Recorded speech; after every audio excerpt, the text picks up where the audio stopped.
Enrique, buenas tardes, muchas gracias por acompañarnos estos minutos. Hola Marta, buenas tardes, ¿qué tal?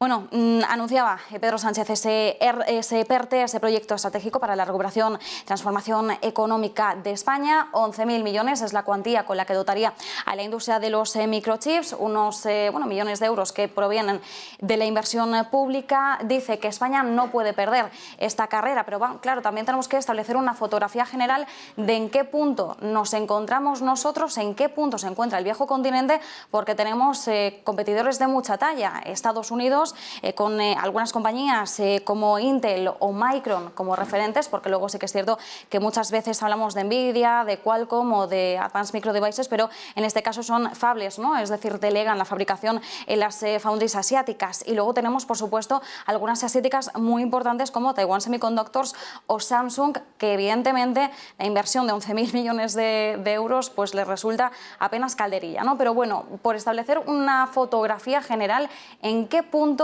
nos encontramos frente a estos competidores?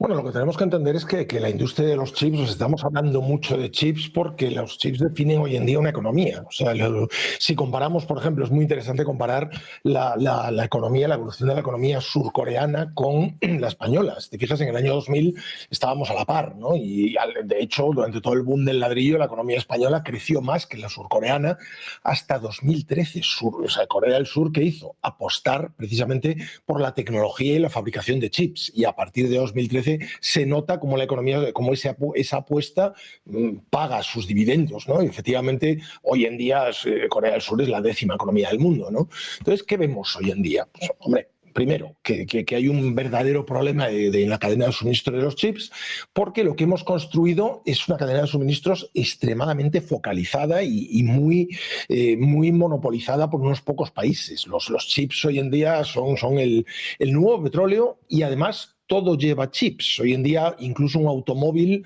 es una especie de smartphone con ruedas o un ordenador con ruedas lleno de chips, ¿no? Cada vez más.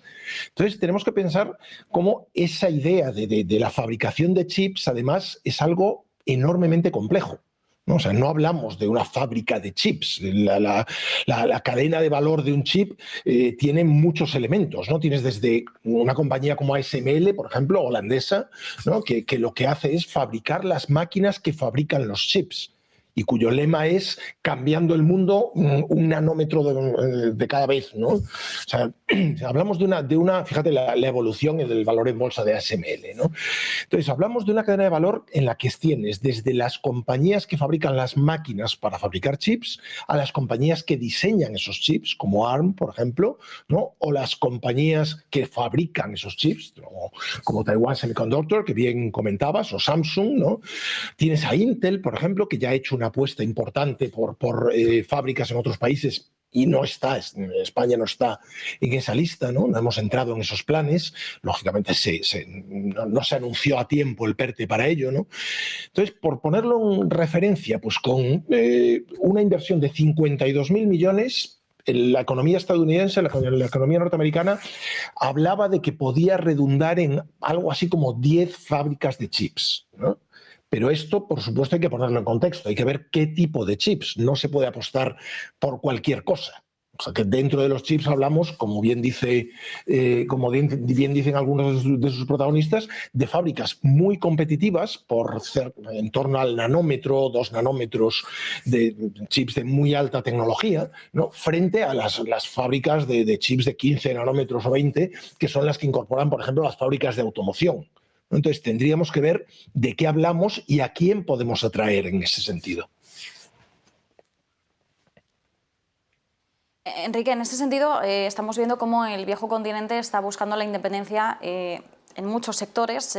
Ahora mismo estamos hablando sobre todo de la urgencia de conseguir esa dependencia energética en medio de la crisis geopolítica, de la guerra en Ucrania, y por supuesto también está buscando conseguir esa independencia respecto a los semiconductores, porque como bien indicabas, definen toda una economía y además la economía del futuro, porque es que absolutamente todo, como bien apuntabas, Enrique, todo lleva semiconductores, incluso lo que no nos imaginemos lleva semiconductores. Entonces, es una cadena de valor muy amplia, explicabas algunos de los principales jugadores, extremadamente localizada en pocos países. Claro, ¿cómo nos llevamos esto a nuestro terreno? Porque hasta ahora nos salía muy bien la jugada de derivarlo todo a regiones, ciudades asiáticas, porque era como, bueno, nos sale la mano de obra mucho más barata, el procedimiento va a ser mucho mejor que si lo fabricamos nosotros a nivel local por el tema de los salarios, costes, materias primas, todo.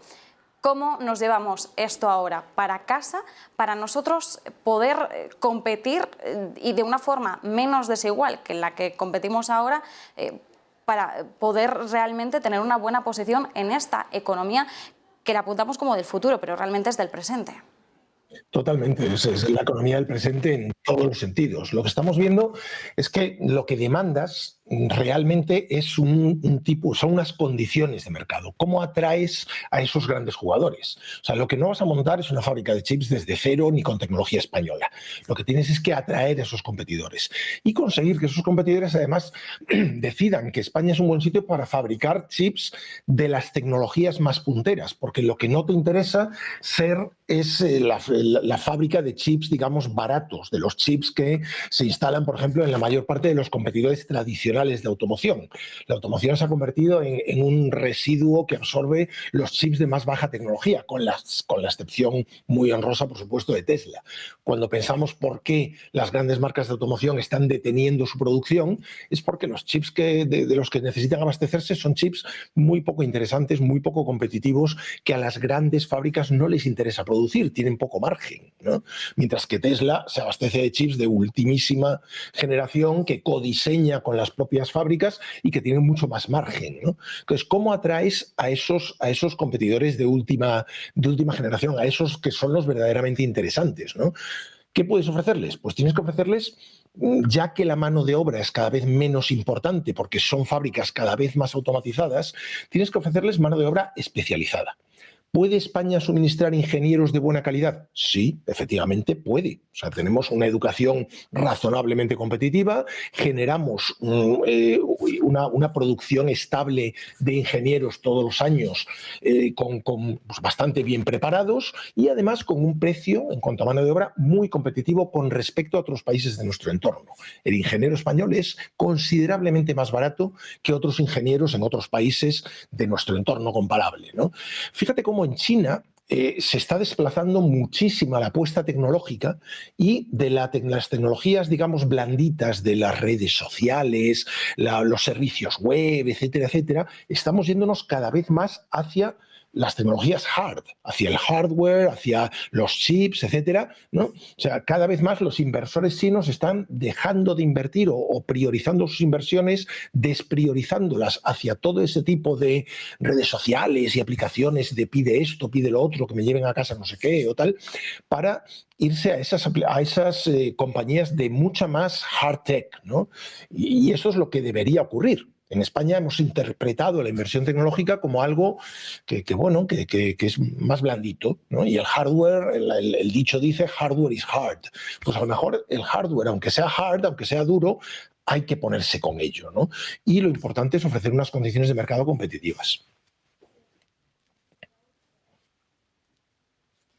Enrique, teniendo todo esto en cuenta, ¿en qué porcentaje o qué porción representarían esos 11.000 millones de euros? Claro, Pedro Sánchez anunciaba esa inversión sacando pecho, pero es que luego tenemos que ponerlo también en referencia y en comparación a otras inversiones que estamos viendo. En Estados Unidos decíamos, ¿no?, bien posicionada con Intel y con Micron.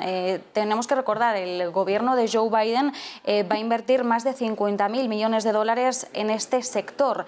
Luego tenemos la inversión que hacen, por ejemplo, Taiwan Semiconductors. Pues las cantidades se sitúan en torno a los 100.000 millones de dólares hasta el año 2024 para poder aumentar la capacidad que tiene de fabricación. Samsung también anunciaba la creación de una nueva fábrica y en este caso la inversión eran de 17.000 millones, pero claro, esto solo en la nueva fábrica. Tenemos que tener en cuenta la inversión previa que ha hecho y la que va a destinar a otras de sus fábricas. Claro, aquí los 11.000 millones se nos quedan cortos. ¿Por dónde empezamos aquí a meter mano y a aumentar nuestro músculo? A ver, 11.000 millones no pretenden montar una fábrica. O sea, la inversión la tiene que hacer quien viene. O sea, si TSMC decide venir a España porque lo considera un mercado competitivo y le parece interesante por sus condiciones, por su acceso a talento, por su acceso a ingeniería, etcétera, y decidiese, ojalá, montar una fábrica en España, nosotros no le vamos a pagar la fábrica. Nosotros lo que vamos es a incentivar que venga y a utilizar esos 11.000 millones para darle buenas condiciones, para subvencionar determinadas cuestiones, etcétera, etcétera, ¿no?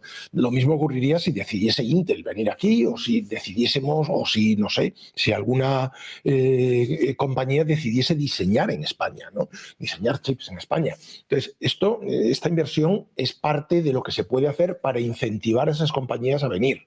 Y en ese sentido no es una cantidad mal dimensionada, está bien pensado, ¿no? De hecho, yo creo que está bastante bien dimensionado porque han tomado como métrica la inversión norteamericana, el tamaño de la economía norteamericana frente a la economía española. La cuestión es, a partir de ahora, ¿a qué socios eres capaz de atraer? Y eso exige, pues, un trabajo muy importante que otras economías llevan mucho tiempo haciendo. Hay economías que llevan muchísimo tiempo invirtiendo, mucho tiempo y mucho más dinero, simplemente defendiendo a sus campeones locales. Lo que ha hecho el Reino Unido con ARM Holdings, por ejemplo, para mantenerla dentro del Reino Unido y que no se vaya cuando es adquirida a otros países. Lo que ha hecho China es la que, desde luego, nos deja a todos los demás como enanitos, intentando promocionar esas fábricas de hard tech, ¿no?